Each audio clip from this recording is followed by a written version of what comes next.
Adriaan, thank you so much for doing this, man. I appreciate it. And yeah, of course, you are type 1 diabetic, and I appreciate you being on the TikTok channel. You've helped so many people. Because of you, so many people started to do the carnivore diet. So many type 1 diabetics were encouraged by yourself. And yes, I'm so grateful that you are on this TikTok channel and that you participate and you will share your knowledge. And as I was saying to the guys earlier on, I'm going to learn a lot today. I certainly don't know everything, and I even learned this morning while I was preparing. I was still learning more things about diabetes, and you just think you figured it out, and then you learn something new. Yeah, tell me a little bit about your background and so forth. Okay, so just on that note, I think that people make a mistake in thinking that type 2 diabetes and type 1 diabetes are similar, and in fact, there's quite a number of differences that makes us different from type 2 diabetics. So I'm a diabetic from 1994, there and thereabout. So it's almost 30 years now, 28 to be exact. And I was diagnosed because I had severe weight loss. I think by the time I was diagnosed, I was 40 kilograms. And I am somebody who's supposed to be at least 70, 75 kilograms. My hair started falling out. I had that excessive thirst where you think you can drink a whole swimming pool. And then when you're done, you'll drink the neighbor's swimming pool. I remember going to work. You crave sugar so much. I had a whole watermelon for lunch. A big watermelon for lunch. Wow. Because you've got that high levels of blood glucose in your body, you actually crave more sugar. So I was diagnosed in 94. And I still remember the first dietary advice I got. I think people were thinking about it a bit differently way back then. They just said to me, if something tastes sweet, avoid it. So that's not really dietary advice if you think about it. And then what they would normally do is, they say to you, you have to eat a balanced diet, all the catchphrases. And in truth, it doesn't really work that way. There's a whole lot more to it. I go to the Center of Diabetes. That's where my doctors are. There's 4 physicians there. They've got 4 dietitians there. There's a pediatrician looking after your feet. They've got eye doctors there, eye specialists. So they really take care of you. But I think one thing that is lacking is the dietary advice. And it's still pretty much old school. If you talk to your doctor and your doctor has got his degree in 1975, you're going to have a very difficult argument when it comes to things like cholesterol, as an example. So I remember, when you talk to the dietitians, they don't tell you not to eat carbs. They don't tell you things that you should avoid. They give you a guideline of what you should eat. It includes carbohydrates. It includes things like yogurt, not low-fat yogurt, not low sugar yogurts, any yogurt. That sort of thing. They promote things like breakfast cereal, as an example.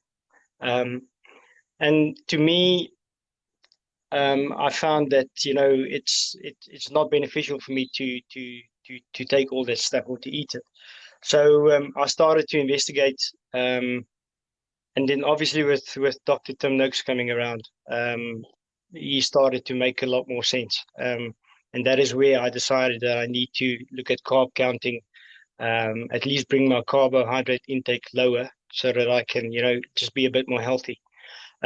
What I think type 1 diabetics struggle with is either weight loss, and we can talk about that now, and not understanding what is good and what is not good to eat. If you get that basics right, and then obviously how to use the medication. I think if you can work on that, you'll be a lot more healthier. Yes, yes, correct. Adriaan, yes, that is great information that you give. Just to get back to the weight loss thing, interesting. I don't know if you saw. I think you saw Adriaan van der Merwe. I don't know if he's already on. Hello, brother. Anyway, yes, but anyway, Adriaan van der Merwe is also type 1 diabetic, but he is not underweight. In fact, he said he already lost weight because that was his goal. So I assume that there are type 1 diabetics that does have to lose weight. Am I right if I say that? No, absolutely. I mean, it's not a one size fits all. It depends on your medication. If you over medicate, you're going to eat more and you're going to pick up weight. That is a fact. Okay. How you balance type 1 diabetes is there has to be a balance between the medication that you take and what you eat. So and I think that is where the first problem comes in. People tend to over medicate. They think, okay, I'm going to eat something that might be a bit more carbohydrates than what I normally do, so I have to use more insulin. And in theory, that is probably correct, but people tend to over medicate, and then they eat more than what they should. Yes. And then that can lead to them picking up weight. The underweight problem comes when people under medicate, so you don't take enough insulin. Where a type 2 diabetic's body can still produce insulin and help them, it doesn't happen for a type 1. It's all up to you. If you don't take your medication, you will get sick. You will lose weight because your body needs energy. Your body's going to take that energy from your fat in your body. Yes. And people don't understand that. So people think, you know what, I'm going to skip a meal. I'm not going to eat today, or I'm going to eat later, or I'm not. So because I'm not eating, I'm not taking my medication. So there's three very important rules. You have to eat. You have to eat often. You have to take your medication. Yes. You absolutely have to. You can't say, I'm not going to eat, so I'm not going to medicate. That's where the problem starts. Yes. Type 1 diabetics wants to lose weight, so they decide, I'm not going to eat. That's the biggest mistake you can make. Yes, I believe you. So type 1 diabetics can eat as much as any other person, but they should break it down into smaller meals. So eat frequently. So if you're going to have 6 meals a day where somebody would normally have 3, you can have the same amount of food, just break it up. Yes. Okay, that's the most important thing. You have to use your medication as your doctor tell you to do, and you don't skip meals, ever. Okay, don't skip meals. Okay. So let me start off. When you're going to have a look at this diet, the first thing you need to do is you need to understand where your sugar levels are, and you need to understand how does food affect my sugar levels. If I eat a biscuit, what happens to my sugar? If I eat a steak, what happens to my sugar? If I eat a potato, what happens to my sugar? Only then can you understand what you need to do. So there is a glucose sensor called the Freestyle Libre Link sensor.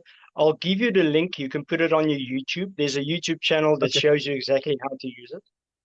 It's a little round sensor that you insert in your arm. It's DIY. You can do it at home. It comes with a little device. You shoot it into your arm. I promise you it's not sore. It will get stuck on your arm. You can shower, you can swim, you can do whatever you want. That sensor will monitor your glucose on a 24-hour basis. Wow, that's great. You can get that from Clicks. You can get it from Dischem or any of the pharmacies. If they don't have, they can order one for you. If you got medical aid, they will pay for it, depending on the plan that you're on. The one thing about the sensor, it lasts for 14 days. Okay. Because it works with the battery. But that sensor will tell you every single thing you need to know. What is our biggest problem? You go to the doctor and say to the doctor, I want to go on a carnivore diet. I want to go on a banting diet. The first thing the doctor is going to say to you, you can't. You can't do it because of cholesterol. Because cholesterol to them is still the biggest killer out there. And we know that that is not the case. So that is the argument you're going to have. That's the argument you're going to have with your doctor. Now, if you have that sensor and it's in your arm, every time you eat, you can scan with your cell phone. It comes with an app. You can scan your arm. It will tell you exactly what your blood sugar level is. Okay. You can make notes on the app. You can say at 8 o'clock, I had bacon and eggs. My sugar level was this. And an hour later, my sugar level is now that. So you can make the notes. You can send that remotely to your doctor so he can have a look. And you now have the proof to the doctor to say, I'm eating this. This is what my sugar looks like. Exactly. So now you take the argument out of it. So there can't be any contest. People can't contest what you're saying because you can prove it for yourself. There's a lot of people that say, you know what, you're telling me I can't eat this because this is what happens. If you don't believe me, you don't have to.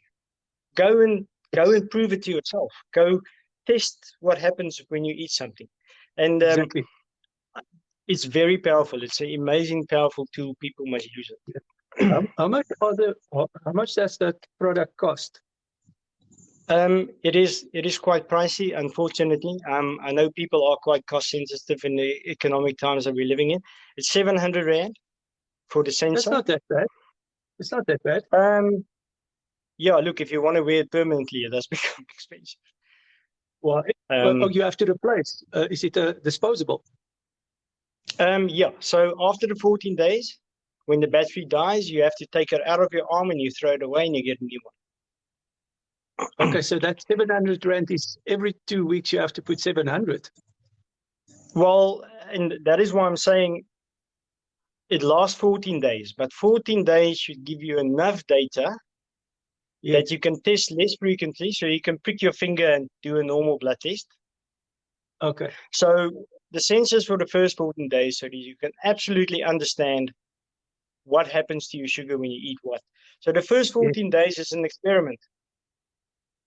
It's an experiment for you to understand what happens to your sugar. Yes. Okay, but then you can maybe do it 2 or 3 times for 14 days, and then after that, after understanding how it works, you can go back to the normal 3 times a day testing, or once a day or twice a day, whatever regime you follow. Yes, I think they call it a continuous blood glucose meter, isn't it? Yeah, so correct. And there's different terms for it. I know it as a 24-hour glucose monitor. Yes, that's great, man. So the point that I wanted to make always on my TikTok channel is to get the information, and that's why it's also so important what you are saying here. As you were talking, I was taking notes. For the reason is that you are living with the condition, and you are living proof to the next guy. Like if somebody goes to your doctor, your personal doctor, and he's type 1 diabetic, what will that doctor tell him? Because there's Adriaan. Adriaan is already, I think you already halved your medication. Am I right? Correct, yes. Wonderful. Yes, and all that I say, guys, is get the information. Listen to the videos, particular video number 7 on my blog and video number 124 on my blog. In particular, video 124, at one place in that video, Dr. Kendi Barry talks about a type 1 diabetic who also are using very little insulin per day. It's like minimal that he's using. And his blood glucose is normal, and the guy's 50 years old, and he looks fantastic and so forth. And these examples are what we need. And what I say is listen to the information that Adriaan is giving. and listen to the information that's on my blog, and etc., so that when you can go to your doctor, you can have the knowledge. What does it help for me to have the knowledge and Adriaan to have the knowledge? But you will not be, we will not be with you when you are with your doctor, and you will have to defend yourself. So if you have the knowledge and you can ask the right questions for your doctor. I never go against the doctor. I never go against the doctor, but what I say is have the knowledge so that you can ask the right questions and work with your doctor. And if your doctor don't want to give you the correct information, or you can always get a second opinion from another doctor, you know. Yeah.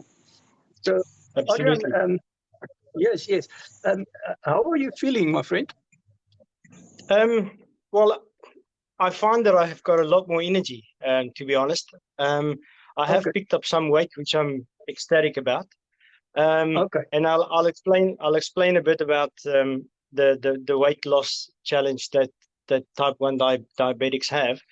I think maybe just just to explain to people how to start changing your diet, so that they know what the pitfalls are and what they should try and avoid. Yes. For type 1 diabetics who's used to eating a lot of carbs and then all of a sudden cut the carbs, it does become quite challenging because you have not changed your medication in any shape or form. I would suggest that type 1 diabetics does not go straight onto carnivore, because you're gonna feel it immediately. I would suggest that you do banting. Don't cut your carbs completely. Otherwise you're gonna challenge. So how the diet starts is,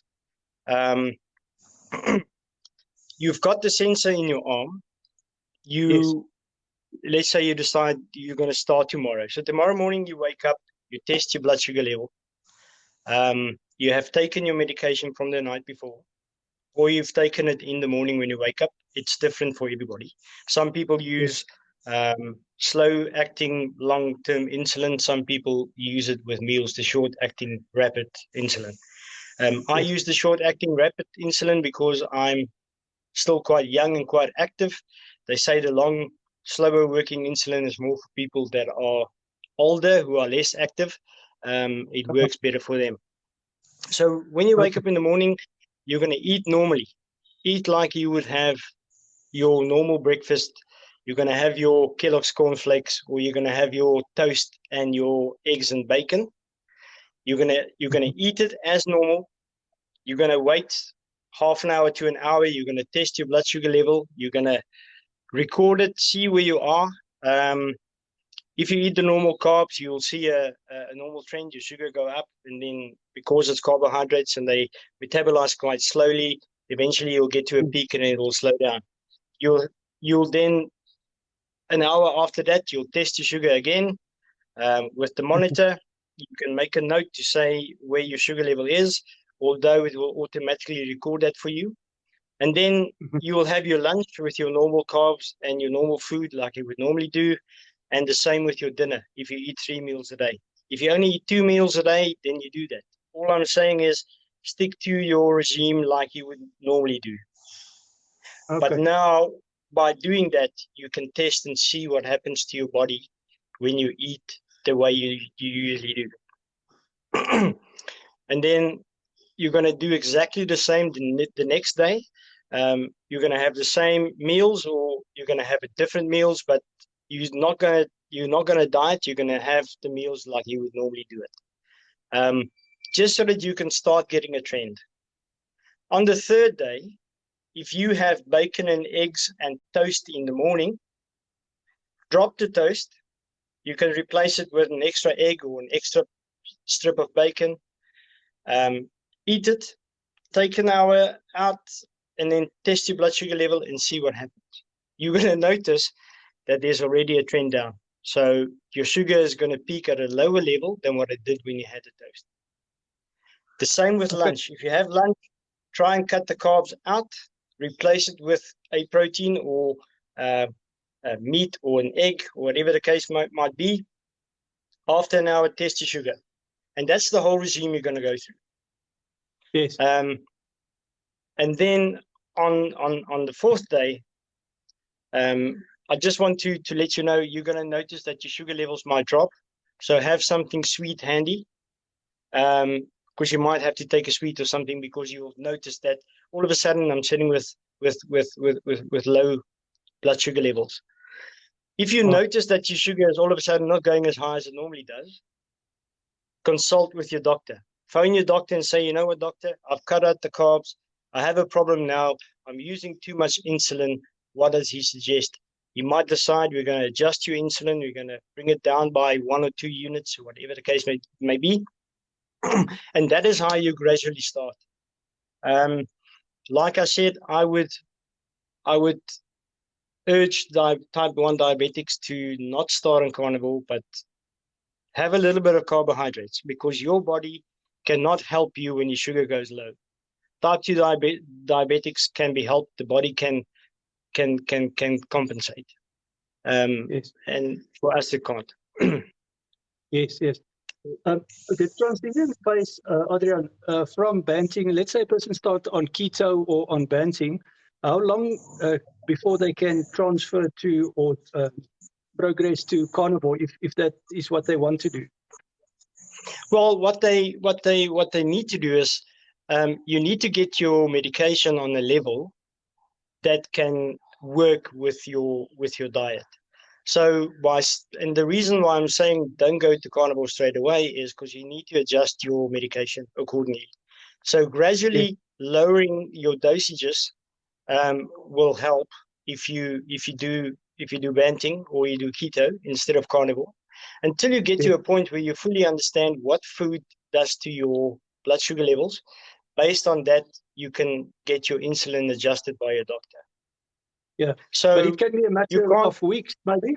You think it can transfer to carnivore in a matter of weeks? Yes, absolutely. No, I would say probably a week and a half, 2 weeks. You should be able to do that. Okay. It's interesting. Brett Lloyd is the thankful carnivore, and he's 4 years on the carnivore diet. You guys can look him up on Instagram, as well as there's a link to his YouTube channel on my blog, and there's an interview with him, video number 6 on my blog. But anyway, he also sometimes say that even in general, he suggests that some people start on keto and then transfer to carnivore, because it's quite a transition. I think also with metabolical problems, we've seen it with one of our friends here on TikTok. He started carnivore cold turkey, and he actually got sick, but he was very metabolically sick. So so maybe keto or banting is a good idea for people, just to slowly go into it. But a very interesting thing, and I know you know this, that one slice of bread, like a slice of white bread, has got 13 grams of carbohydrates in it. So guys, bread is totally out. And you will say brown bread is better. Brown bread is not better. Brown bread, a single slice of brown bread has 18 grams of carbohydrates in it. So the total allowed carbohydrates per day on the ketogenic diet and on the banting diet is 20 grams of carbohydrates for the whole day. So if you eat one slice of bread, like in a toast, you're actually very close to your total carbohydrate intake. So all starch is out, actually, but we're not going to talk about keto or banting, how to do it. But anyway, it's just a thought that I wanted to share. Just for a matter of interest, if you go to OK or Pick n Pay or Spar, go have a look at the white bread, the standard Albany or one of those. Compare it to the low GI bread. The low GI bread is 3.4 milligrams of carbohydrates per 100 milligrams, and the white bread is 3.7. So there's not really a difference. If you're going to buy a loaf of bread for 25 Rand, you might as well buy the bread for 12 Rand, because the difference is negligible. Yes, and also other things, Adriaan, like for instance, a bowl of pasta. The glycemic index for a bowl of pasta is higher than a bowl of cane sugar, table sugar.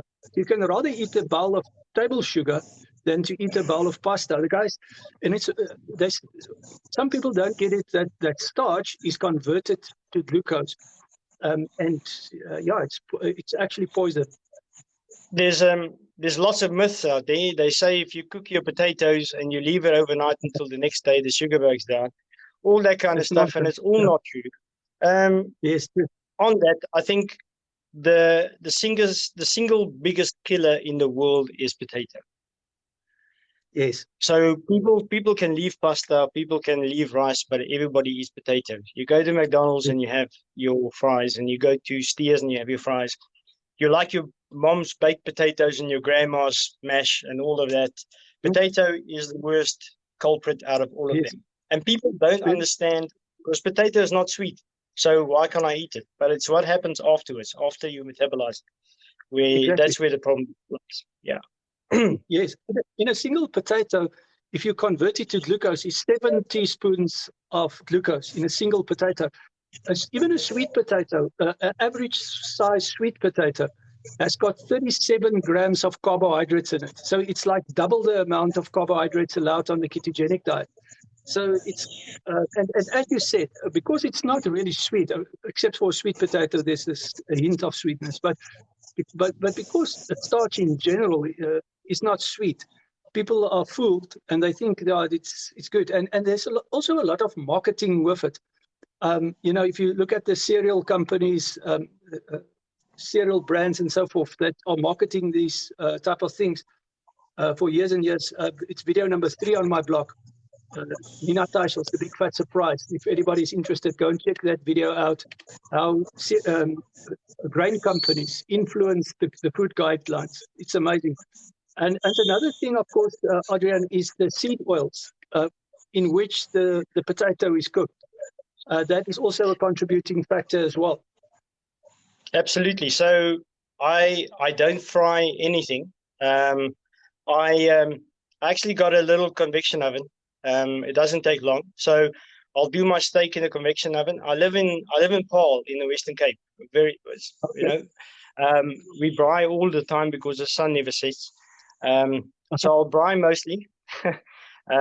But then I also use the little convection oven. And then when I braai a steak, when I'm done, I'll just take a little bit of butter and melt it on top, because I'm an absolute, I love butter. Butter is absolutely awesome. But no, I don't fry or deep fry anything.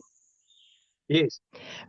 When you want to consider carbs, if you are going to do banting, I would say do things like avo and spinach and cheese, those sort of things. If you're looking at carbohydrates, and try and avoid the breads and the pastas and potatoes where possible. Yes. Just to add on to that, I will just be mindful of things like spinach because of the high oxalate content. I've got videos on my frequently asked question playlist about kidney stones, and about 10% of all kidney stones is calcium oxalate kidney stones. Of course, there's a lot of oxalates in products like spinach. So one should be mindful of that. And especially if you suffer from inflammation and gut permeability, those kinds of things. But that is a topic for another day. But of course, we have the carnivore diet, but we have many friends on this TikTok channel that do keto, and they participate in the conversation. And look, we are supporting 4 diets on this TikTok channel. We support keto, banting, of course, and then ketovore. Ketovore is 10 grams of carbohydrates per day. It's video number 85 and video number 83 on my blog. So you can click the photo profile when you are on my TikTok channel. You'll find my blog link, carnivoreway.blogspot.com. I've got 124 videos there, and you can go to video number 83 and see how to do the ketovore diet. But I don't say the carnivore diet is for everybody. It's obviously not for everybody. But all that we want to do on this TikTok channel is to say, here's an option. Here's people like Adriaan who already halved this medication. You know, and Adriaan, to come back to the real point, the real point is we want you to feel better. You know, for instance, excessive insulin levels is in one particular study known to be associated with a mortality rate of 90% if you have cancer. With other words, if you have chronically high insulin levels, too much insulin in your body, in one particular study that was done, if you have cancer, your chances to die is up to 90%. And these are the things that people don't talk about. You know, and like in video number 7 and in video number 124, my doctors talk about these things, and they say what doctors do wrong is they just treat the symptom. They don't treat the root cause. And I understand that type 1 diabetics, you know, they can't help it. I understand it completely. But you are living proof that you can make it better. You know, you can absolutely reduce the unnecessary use of insulin. Insulin is good in the body. It's not a bad thing, but excessive insulin does contribute, for instance, to high blood pressure. You know, high blood pressure will absolutely destroy your kidneys, you know, and that's why diabetics, type 1 and type 2 diabetics, if they don't control their diabetes or don't reverse their type 2 diabetes or manage their type 1 diabetes better, they suffer from kidney failure in the end. You know, so it's absolutely important that we share this information. And that's why I'm so grateful that you are doing this live, Adriaan. Sure. And just one thing that type 1 diabetics must be aware of is that there is a condition called DKA, diabetic ketoacidosis. You have no insulin in your body. So you're not taking your medication because you're not eating. Yes. That is fatal. So, yes. And that is why people that are undiagnosed and go into hospital because they didn't know that they've got type 1 diabetes, that's normally what they die of. So yes. Your body needs energy. It gets the energy from the glucose that are in your blood. If you don't have any insulin, your body is not getting any energy. So what happens is it has to actually break down the fat in your body so that your body can survive. That fat breakdown causes ketones in your blood, and that becomes acidic. And that acidic blood is a big challenge. So although too much insulin is definitely a problem, it will make you gain weight like you won't believe. Too little insulin is a problem. And because we are type 1 diabetics, our body cannot regulate it. That is why what you're eating and how much medication you take is vitally important. Yes. If you don't know that, if you don't understand what you're eating versus the insulin or the medication that you're taking, you are a ticking time bomb, basically. Yes. It is vitally important. Yeah. Very true that you say. And also another thing is people must just understand the difference between ketosis and ketoacidosis. Ketoacidosis is what Adriaan was describing now. This is where you don't have enough insulin in your body. And at the end of the day, it's a very dangerous, you can die of it. But ketosis is something completely different. Ketosis is what we go into when we are on the carnivore diet and on the ketogenic diet and on the banting diet. We basically burn fat.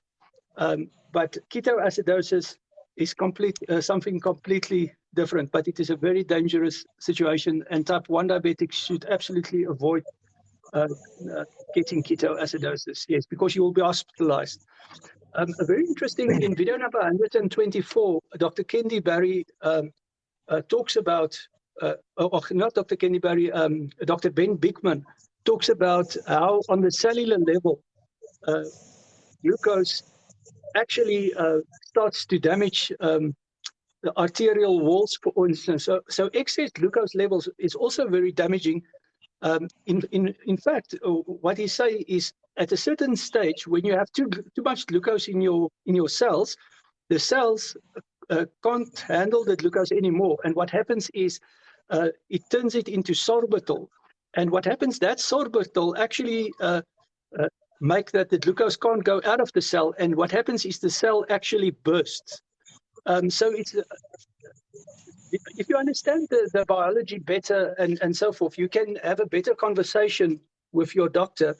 The trouble, Adriaan, is that people take the word of their doctor and they just accept the medication. I made a video this morning where I told somebody I wished, because he was calling me a doctor, I corrected him. I said, no, I'm not a doctor. And I don't think that I'm cleverer than a doctor. But I say I wish doctors will remember what they learned in the first 2 years of their medical education. The biology, how on the cellular level things actually work. But, after the first 2 years, unfortunately, they are learning more how to give medication, and what medications to give. And there's a place for that.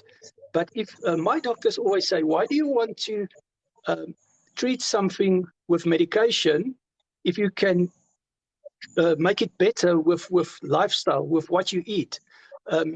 Maybe medication will still be necessary, like with type 1 diabetes, but you can reduce the amount, and that is what it's all about, I think, at the end of the day.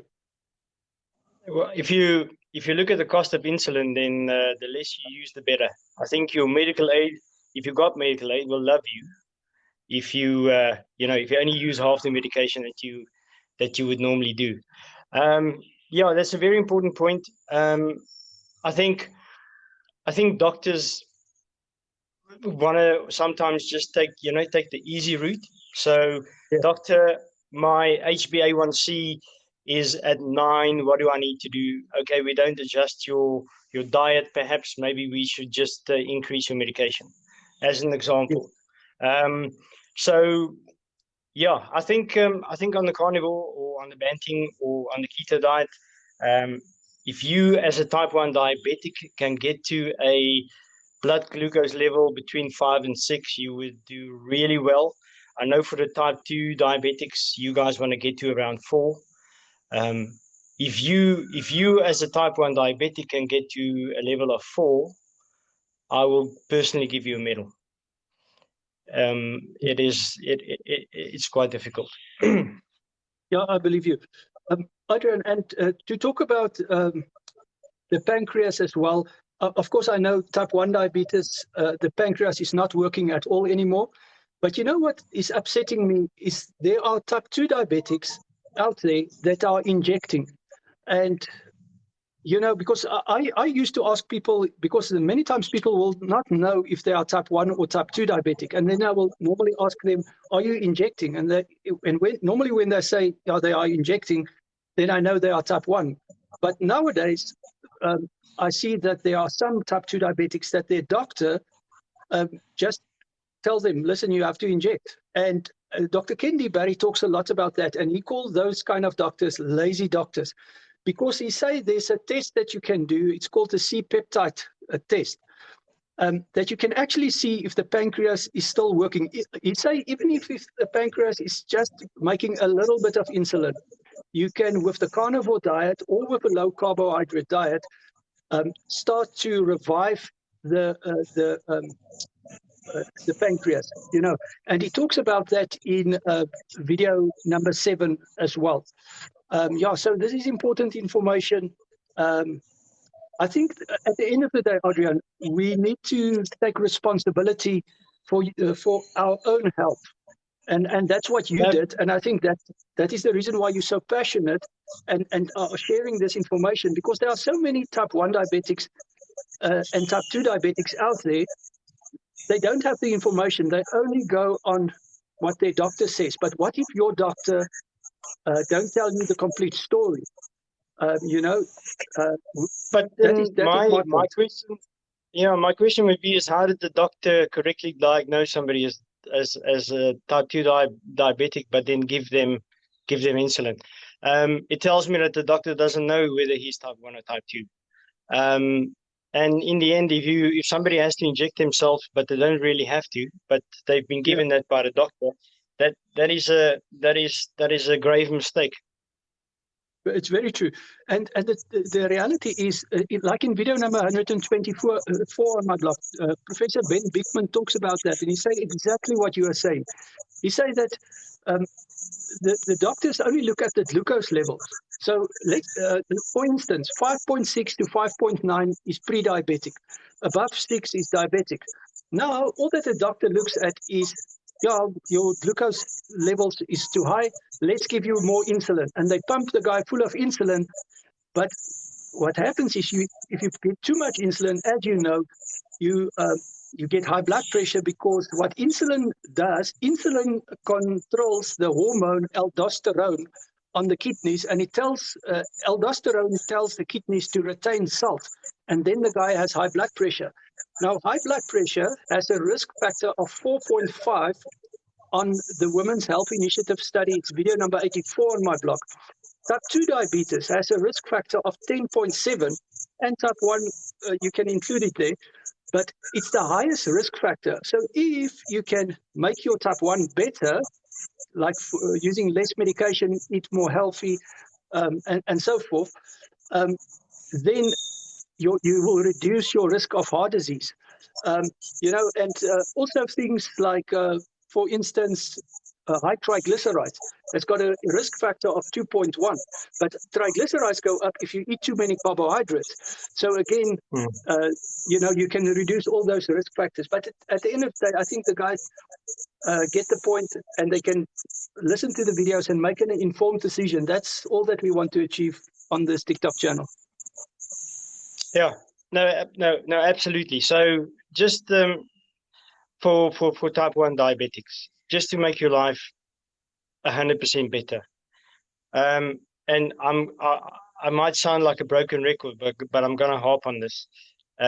You have to eat often, and you have to take your medication.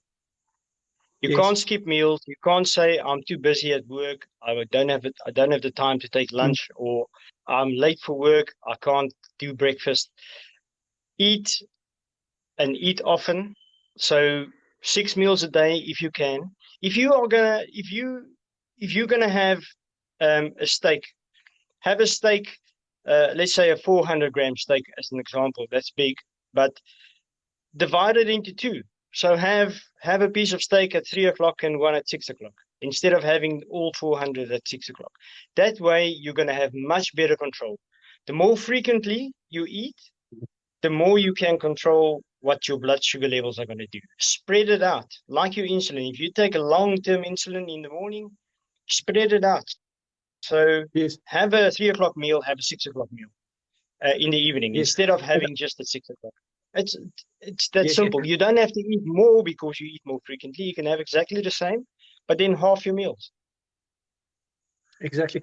And Adriaan, I think you also made the point in one of the comments a few weeks ago that intermittent fasting is not for type 1 diabetics.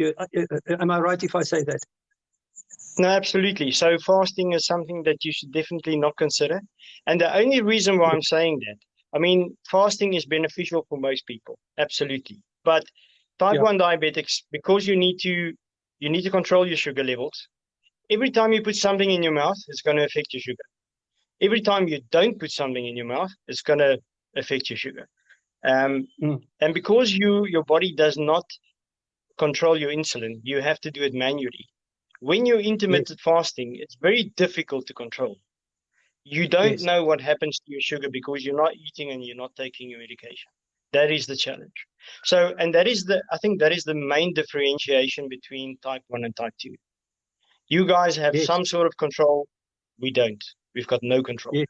We have to manage it ourselves. Our body can't do it. Interesting. This morning I was learning something new. I always learn something new, Adriaan.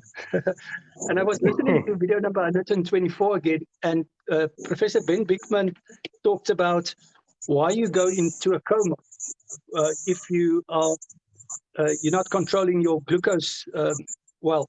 And basically, as you were saying earlier, what happens is you are urinating the glucose out, and what happens is the blood pressure drops.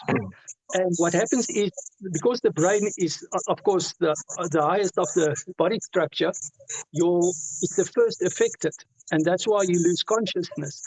So here's the interesting thing. If you can maintain blood pressure, you will not go into a coma. But there are other problems with this, because you get medication. I think you are familiar with this. You get in that video, Professor Ben Bickman say there are two types of medications.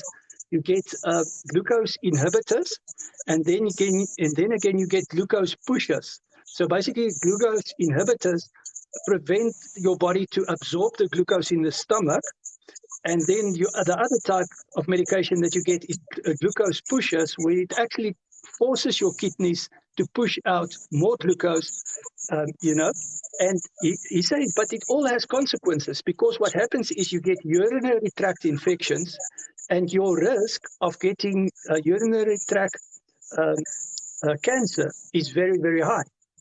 So all these type of medications that does have a place and it is helpful on a certain level, does have consequences. Why don't the medical professional rather tell people, go on the ketogenic diet, go on the Banting diet, go on the carnivore diet?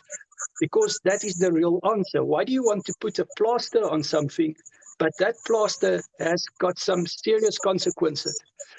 Also, people can check out video Q11, question 11, on my YouTube frequently asked question playlist about insulin resistance, as well as question 2 about type 1 and type 2 diabetes, to understand it better. But this particular video will go up on my live question of my live playlist on YouTube, as well as I will put it on Facebook, if that is all right with you, Adriaan.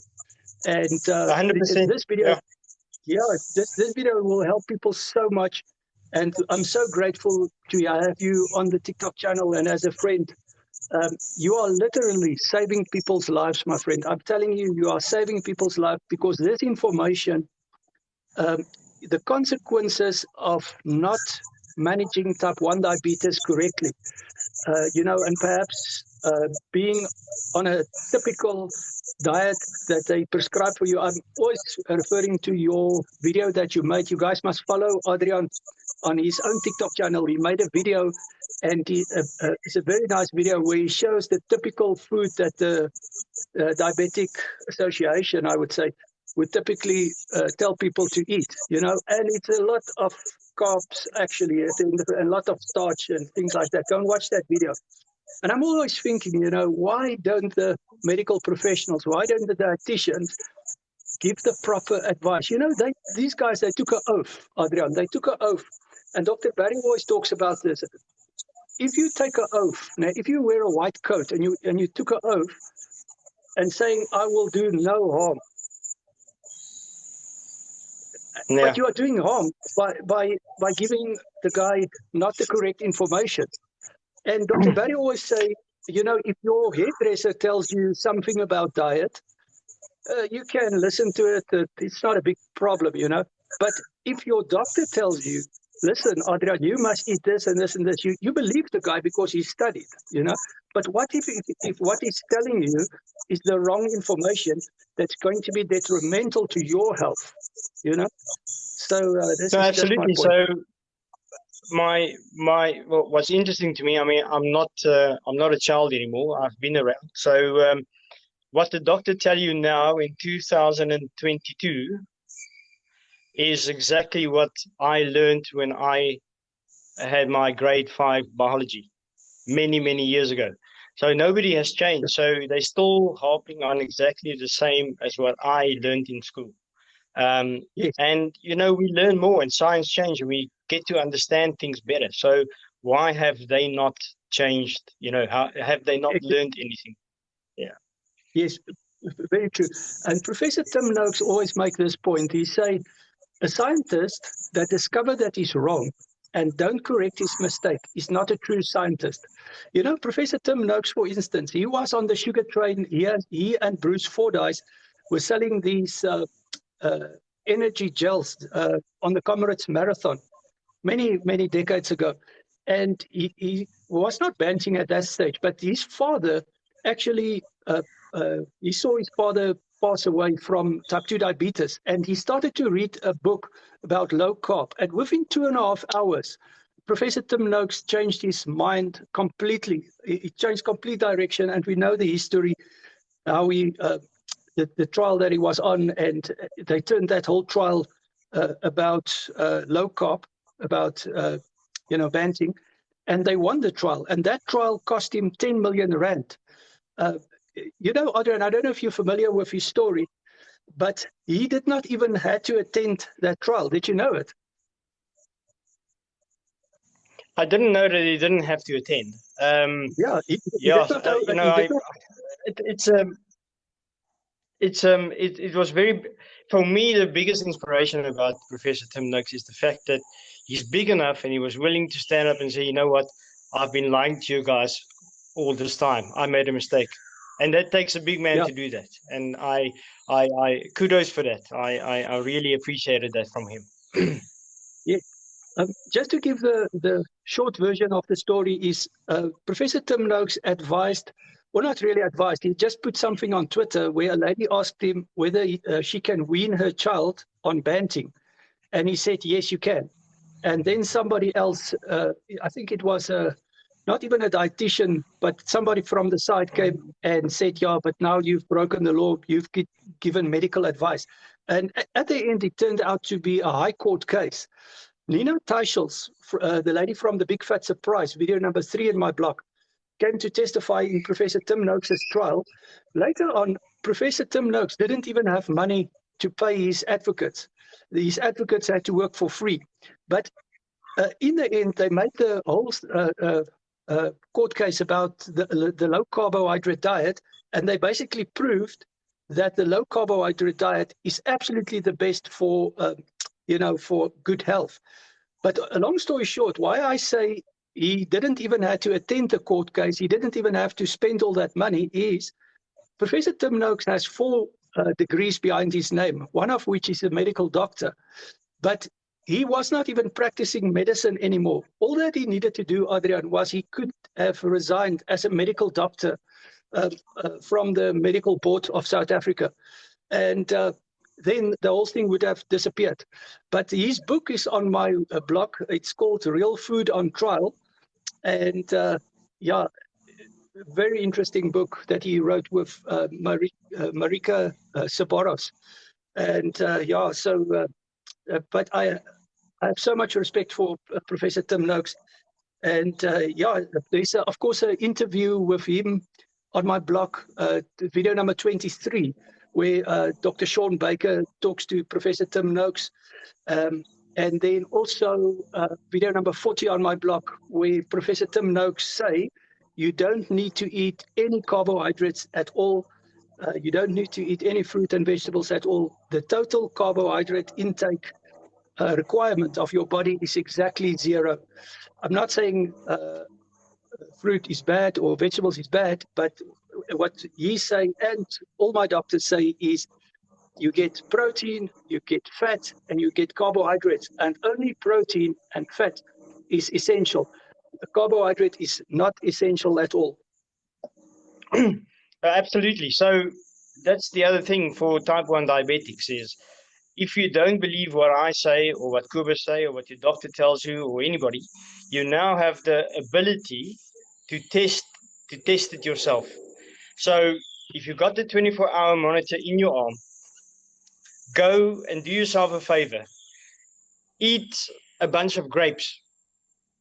Give it half an hour, test your sugar, see what happens.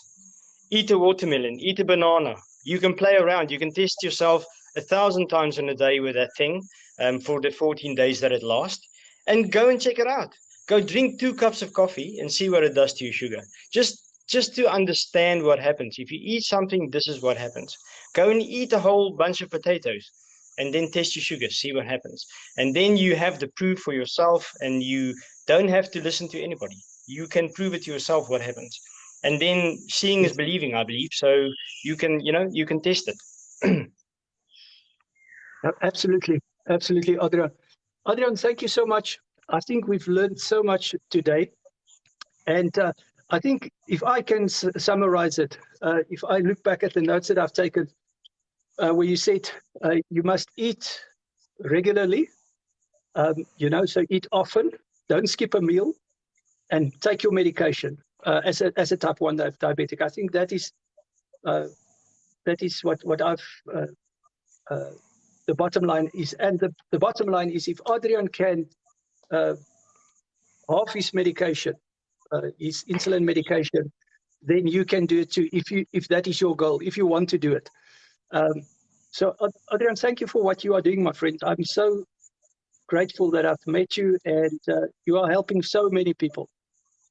No, thank you very much. It's because of you that we are all here. So you started this. I'm just here to share my experience. And I know how tough type 1 diabetes is. I remember I was about 20 years old when I got diagnosed, which means you in the time of your life, you just finished school, you want to go out partying, you want to drink, you want to jaw, all of that. So for me to accept the fact that I am a type 1 diabetic was very difficult. And now, Yes. 28 years down the line, you still get that. You still feel sometimes, why did it happen to me? But then you make the best of it. Remember that Yes. Diabetes is not an illness. It's not an illness. Yes. It's a condition. It's a condition. Yes. If you manage the Yes. condition, you are absolutely fine. You are normal, just like anybody else. You are not sick. It's not That's an good. illness. So I want to leave people with that message. Absolutely. And just to summarize again, there's a difference between type 1 diabetes and type 2 diabetes. Type 1 diabetes, it's not their fault. Their pancreas absolutely don't make insulin. They cannot control it. Type 2 diabetes, it's an absolute choice. You can absolutely reverse type 2 diabetes. Go and look at video number 7. 6 o'clock tonight, we're going to have a live with Christian van der Walt. He already stopped his diabetes medication together with his doctor with the carnivore diet. But type 1 diabetics, you will always have to take your medication, but you can make it less, like Adriaan has made it less. But as Adriaan has said, he suggests that you don't go directly into the carnivore diet. Maybe start on Banting and on keto for a week or two and control it better. Listen again to this video. I'll put this video on YouTube. And Adriaan, I'm also want to encourage you, man. You must make some short videos, like bullet points, like just only a 3-minute video or 5-minute video on TikTok.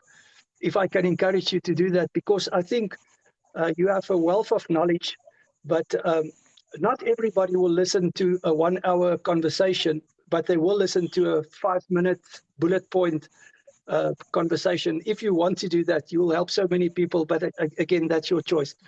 You see, I'm in sales. Yeah, no, I'll do that. I am a bit camera shy, but I'll definitely look and see if I can share some videos, what I'm eating and all that, so you people can see. And then anybody is welcome to follow me on TikTok, and if they have any questions, they can reach out to me. I'll try and help as best as I can. I can help you with type 1 diabetes. I might be able to give a bit of advice on type 2, but I am type 1 diabetic, so I can definitely help people when it comes to that. And yeah, like I said, type 1 diabetes, it's not my fault. In fact, there's nobody in my family, not my grandparents or my great-grandparents, anybody who's got type 1 diabetes. I'm the only one. Yes. And I'm one of 4 kids. So yeah, it happened to me for reasons we don't know. Yeah, but great. Adriaan, thank you for what you're doing, and thank you for every comment that you make on TikTok. You don't know how much you are helping other people. And I say thank you for the live, and I'll communicate now with you when the live is finished. Thank you for everybody that came in on the live. Thank you for everybody that participated. This was an excellent experience, and I'll put it on YouTube and on Facebook. And thank you. Thanks a lot, Adriaan. I hope to do this in the future again with you.